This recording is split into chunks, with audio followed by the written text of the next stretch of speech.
காமராஜருடைய சகோதரன் எந்த அளவிற்கு அவருடைய இறுதி கடன்களை ஆற்றுவானோ அதே போல முதலமைச்சர் கருணாநிதி பெருந்தலைவர் காமராஜருக்குரிய இறுதி கடன்களை நிறைவேற்றி வைத்தார் என்று குறிப்பிட்டார்கள். இன்னொன்றும் கூட சொல்லுவேன், பெருந்தலைவர் காமராஜர் அவர்கள் வாழ்ந்த காலத்தில், திராவிட முன்னேற்ற கழக ஆட்சி நடைபெற்ற காலத்தில், அண்ணா அவர்களுக்கு பிறகு அந்த பொறுப்பை நான் ஏற்றுக்கொண்டிருந்த அந்த காலகட்டத்தில் பெருந்தலைவர் காமராஜர் அவர்கள் ஒவ்வொரு ஊராக சென்று திராவிட முன்னேற்ற கழக ஆட்சியை குறை கூறி பேசி வந்த அந்த காலகட்டத்தில் நடைபெற்ற நிகழ்ச்சிகள்.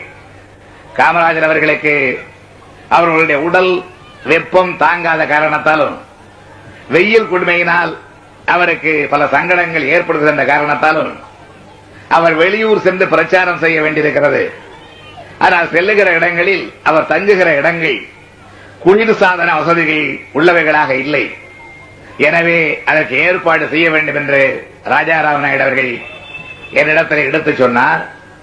காமராஜர் அவர்கள் செல்வது கழகத்தை தாக்கி பேச, ஆனால் அவர் சென்று தங்குகின்ற ஒவ்வொரு இடத்தில் அவருடைய உடல்நலம் கருதி ஆங்காங்கு குளிர்சாதன பெட்டிகளை ஒவ்வொரு டிவியிலும் வைத்து தருமாறு ஆணையிட்டவன் தான் இந்த கருணாநிதி என்பதை கேவல் அவர்கள் உணர்வார்கள். நல்ல காங்கிரஸ்காரர்களும் நன்றி உள்ள காங்கிரஸ்காரர்கள் அனைவரும் நிச்சயமாக உணர்வார்கள்.